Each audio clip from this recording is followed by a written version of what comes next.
بسم اللہ الرحمن الرحیم، welcome back to my channel. آج کا بہت ہی امپورٹنٹ ولاگ ہے اور پلیز اس کو اسکپ مت کریے گا۔ یہ کوئی کتابی باتیں نہیں ہیں بلکہ اپنی ایکچوئل لائف کا میں آپ کو اپنی ایکچوئل لائف سے ہی میں آپ کو ٹپس دے رہی ہوں۔ اکثر لوگ مجھ سے پوچھتے ہیں کہ مدیحہ آپ کی لائف میں اتنی بڑی ٹریجڈی ہو گزری اور آپ اس سے کیسے نکلی ہیں، کیا آپ کو ڈپریشن نہیں ہوا، آپ کو اسٹریس نہیں ہوا؟ تو جناب ان سب کے لیے یہ ویڈیو ہے اور میری بہت سی اچھی پیاری بہنیں اور بھائی جو اس ولاگ کو دیکھ رہے ہیں ان کے لیے ہے۔ ہو سکتا ہے کہ یہ میری زندگی کے کچھ پوائنٹس ان کے لیے بھی ہیلپ فل ثابت ہو سکیں۔ جناب اس کے لیے سب سے پہلے آپ کو یہ کرنا ہوگا کہ اگر آپ نے میرے چینل کو سبسکرائب نہیں کیا ہوا تو آپ کو کرنا ہوگا میرے چینل کو سبسکرائب، اور اگر آپ کو میرا یہ ولاگ اچھا لگا تو اس کو لائک کریے گا اور بیل کے آئیکن کو بالکل پریس کرنا مت بھولیے گا تاکہ میری آنے والی ویڈیو کا نوٹیفیکیشن آپ کو ٹائم پہ مل سکے۔ زندگی میں سٹریس یا ٹینشن ہر کسی کی زندگی میں ہوتی ہے، ہر کسی کی زندگی میں پازیٹیو نیگیٹیو کچھ نہ کچھ حالات جو ہیں وہ ایک جیسے آلموسٹ آگے پیچھے ہوتے رہتے ہیں۔ اب کیا ایسی چیزیں میں نے کی ہیں کہ میں اس سٹریس یا اس ٹینشن یا ایک ڈپریشن سے نکلی ہوں؟ میرے سامنے میرے 2 بچے ہیں، ٹھیک ہے، اور میں نے ان کو سکسیسفل کرنا ہے اللہ تعالیٰ کی رضا سے اور اللہ کی مدد سے۔ تو اس کے لیے سب سے پہلے جو ہے نا میرا اسٹرانگ ہونا بہت ضروری ہے۔ تو کیا چیزیں میں نے اپنی لائف میں کی ہوئی ہیں اور جن سے کہ میں فوکسڈ ہوں، اور شاید یہ پوائنٹس آپ کی زندگی میں بھی کہیں نہ کہیں آپ کو ہیلپ آؤٹ کر سکے۔ سب سے پہلا پوائنٹ یہ ہے کہ میں اوور تھنکنگ نہیں کرتی۔ میں یہ نہیں سوچتی کہ فلاں بندہ میرے بارے میں کیا کہہ رہا ہے۔ میں جو بھی کام کر رہی ہوتی ہوں اگر مجھے وہ لگتا ہے کہ وہ شرعی لحاظ سے صحیح ہے، جو ایک حدود ہے، میں اس کے اسلامی لحاظ سے بھی میں اپنی حدود میں اپنا کام کر رہی ہوں، تو پھر مجھے کوئی پرابلم نہیں ہوتا۔ اس کے بعد چاہے دوسرے بندے کو وہ چیز پسند ہے یا نہیں ہے، کوئی چاہے لاکھ باتیں کرے، مجھے اس سے کوئی فرق نہیں پڑتا، پھر میں اپنے کام پہ فوکسڈ ہی رہتی ہوں۔ اور دوسرا امپورٹنٹ پوائنٹ جو میری زندگی میں ہے کہ میں نیگیٹیو ٹاکسک پیپل سے ہمیشہ فاصلہ بنائے رکھتی ہوں۔ اگر مجھے کسی کو پتہ چل جاتا ہے نا کہ فلاں بندہ جو ہے وہ اس کی نیگیٹیو ہی تھاٹ ہے، تو آپ یقین کریں میں اس سے تعلق ہی ختم کر دیتی ہوں۔ اور میں نے بہت سے لوگوں سے ایسا کیا بھی ہے کہ میں ان سے بالکل بات چیت تک چھوڑ دیتی ہوں، کیونکہ اگر آپ کی کمپنی اچھے لوگوں کی نہیں ہوگی، آپ کے سراؤنڈنگ میں اچھے لوگ نہیں ہوں گے، تو آپ کس طرح سے پازیٹیو رہ سکتے ہیں یا آپ کس طرح سے اسٹریس فری رہ سکتے ہیں؟ اس لیے یہ کچھ چیزیں ہیں جو مجھے کرنی تھیں اور میں نے کی۔ اس کے علاوہ سم ٹائم ہوتا ہے نا ہم اتنا زیادہ دوسروں کا خیال کرتے ہیں کہ اس میں اپنا نقصان کر دیتے ہیں، لائک جو جس طرح سے کہتا ہے ہم چپ کر کے اس کی ہاں میں ہاں ملاتے چلے جاتے ہیں۔ تو میرا خیال ہے کہ ہمیں نہ کرنا بھی آنا چاہیے۔ تو یہ اگر ہم نہ کرنا شروع کر دیں گے ان چیزوں سے جو ہمیں پریشان کر رہی ہیں، تو ہم بہت سی بڑی پریشانیوں سے بچ سکتے ہیں۔ اب اکثر لوگ ہیں نا کہ وہ ایک اور امپورٹنٹ پوائنٹ ہے کہ دیر سے اٹھنے کی اور سونے کی عادت ہوتی ہے۔ اب اگر کوئی میری طرح ہے جس کو اسکول بھی دیکھنا ہوتا ہے، بچوں کو بھی دیکھنا ہوتا ہے، تو وہ ظاہر ہے کہ وہ جلدی اٹھے گا، لیکن اس جلدی اٹھنے میں بھی میں اکثر ایسے کرتی کہ نماز کے بعد میں آدھا پونا گھنٹہ میں پھر سو جاتی تھی۔ ہاں بھائی ٹھیک ہے، اوکے، میرے پاس اتنا ٹائم ہے کہ میں اٹھ کے دیکھ لوں گی چیزوں کو، تو میں آدھا گھنٹہ اور لیٹ جاتی ہوں۔ اب اس طرح کرنے میں یہ تھا کہ نہ تو نیند اچھی اس وقت آتی تھی، اگر آ جائے تو پھر جب صحیح نیند آتی تھی تو وہ اٹھنے کا ٹائم ہو جاتا تھا۔ اب غلط طریقے سے مینس کہ غلط ٹائمنگز میں سونا اور ڈپریشن میں رہنا، اس سے سب سے بڑا افیکٹ یہ ہوا کہ میرا وزن بڑھنے لگا۔ اب اس کے بعد میں نے یہ کیا کہ وہ جو آدھا پونا گھنٹہ میں لیٹ جاتی تھی نا نماز کے بعد، فجر کے بعد، تو وہ چیز میں نے چھوڑ دی۔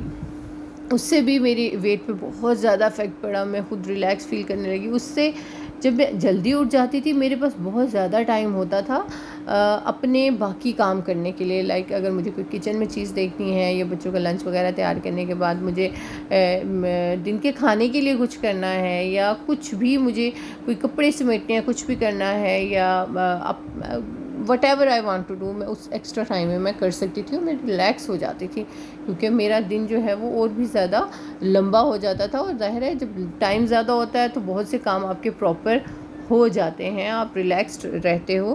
اس کے علاوہ اکثر یہ ہوتا تھا کہ میں بیڈ پہ آتی تھی جب بچے سو جاتے تھے، تو میں فون پہ لگی رہتی تھی، لائک کوئی ولاگ دیکھ لیا، کچھ بھی ایسے ایپس وغیرہ دیکھ لیے، یا جیسے دراز پہ کوئی چیزیں دیکھ لی، کچھ بھی تو اس سے یہ ہوتا تھا کہ میرا جو سونے کا ٹائم تھا میں بیڈ پہ تو ٹائم پہ آتی تھی، لیکن سوتے میں اکثر مجھے 11:30 12 بج جاتے تھے. تو ظاہر ہے پھر صبح پھر وہی اٹھنا ہے نماز کے وقت اور پھر اپنے کام میں لگ جانا ہے. تو اپنے نیند جب پوری نہیں ہوگی تو پھر چڑچڑے بھی آپ ہو جائیں گے، آپ کی باڈی شیپ خراب ہو جائے گی، آپ سٹریس میں رہو گے کیونکہ کام صحیح نہیں ہو پا رہے.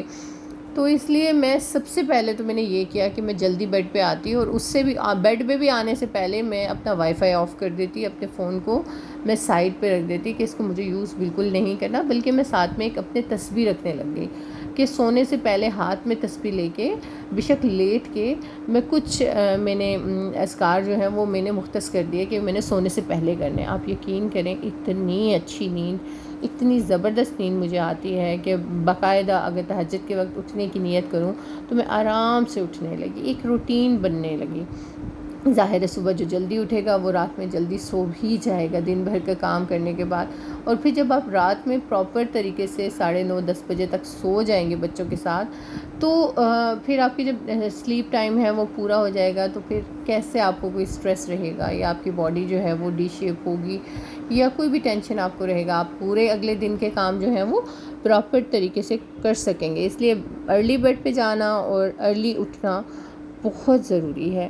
اور سب سے امپورٹنٹ پوائنٹ، اپنے فون کو ہمیشہ سائڈ پہ کریے، یہ وائی فائی آف کر دیجیے. اگر اللہ نہ کرے کوئی ایمرجنسی کال ہوگی تو ہمیں کوئی بھی فونی کے لیے ہم سے بات کر سکتا ہے.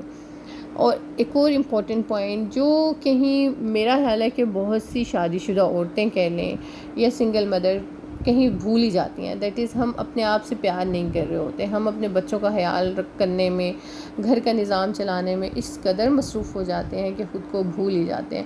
تو میرا خیال ہے کہ اپنی ذات کو بھی وقت دینا چاہیے، اپنا خیال رکھنا چاہیے، کچھ می ٹائم ہونا چاہیے جس میں کچھ اپنی پسند کا کیا جائے، چاہے وہ کوئی اچھی کتاب پڑھنا ہے، چاہے وہ اپنی اسکن کیئر کرنا ہے، چاہے وہ اپنے بالوں کا خیال رکھنا ہے، چاہے وہ کسی اچھی اپنی پرانی دوست سے بیٹھ کے تھوڑی دیر فون پہ بات کرنی ہے، جس سے بات کر کے ہم ریلیکس ہوتے ہیں. چاہے ہم اسے مہینوں بعد فون کریں وہ ہماری بات کو سنتی ہے، ہمیں پتہ ہوتا ہے کہ یہ ہمیں اچھا مشورہ دے گی. تو زندگی میں کچھ ایسے دوستوں کا ساتھ بھی جو ہے وہ بہت ضروری ہوتا ہے، چاہے وہ آپ کی کالج کی پرانی فرینڈ ہو، چاہے وہ آپ کی فیملی میں کوئی آپ کی اچھی کزن ہو. تو ایسا ہے کہ کچھ خاص لوگوں سے، کچھ خاص دوستوں سے بات کر کے بھی بندہ بہت ریلیکس فیل کرتا ہے. اس کے علاوہ ایک اور جو بہت ہی امپورٹنٹ پوائنٹ ہے وہ یہ ہے کہ ہمیں کبھی بھی اپنے پاسٹ کو زیادہ نہیں سوچنا چاہیے. زندگی میں جو کچھ ہوتا ہے وہ اللہ کی رضا سے ہوتا ہے، اس لیے بہت زیادہ اپنے ماضی کے بارے میں سوچ کے کہ کیا ہوا، کیسا ہوا، کیوں ہوا، ان چیزوں کے بارے میں زیادہ نہیں سوچنا چاہیے. کیونکہ جو بھی ہوتا ہے وہ اللہ کے حکم سے ہوتا ہے یا اللہ کی رضا سے ہوتا ہے.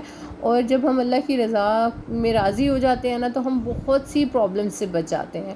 تو جناب یہ کچھ چیزیں ہیں جو میں نے اپنی زندگی میں کر رکھی ہیں، جس کی وجہ سے میں شاید اب میرا بی پی بھی سیٹ رہنے لگا ہے، اور اسٹریس سے میں کافی حد تک جو ہے وہ نکل چکی ہوں الحمدللہ. اور میرا خیال ہے کہ آپ بھی ان پوائنٹس کو اپنی زندگی میں امپلیمنٹ کریے، اپنے آپ سے پیار کریے، اپنے آپ کو ٹائم دیجیے، تو ہم یقیناً اس اسٹریس سے نکل سکتے ہیں. اور زندگی میں بریک بہت ضروری ہے، ڈیلی کے کاموں میں بھی، آفس کے کام میں بھی، کچھ بھی آپ کر رہے ہیں اس میں اپنا خیال کیا کریں اور تھوڑا سا اس میں پاز لینا ضروری ہوتا ہے. آئی ہوپ یہ کچھ پوائنٹس جو ہیں وہ زندگی کو اسٹریس فری بنانے میں ضرور ہیلپ فل ہوں گے. اپنا خیال رکھیے گا. اللہ حافظ.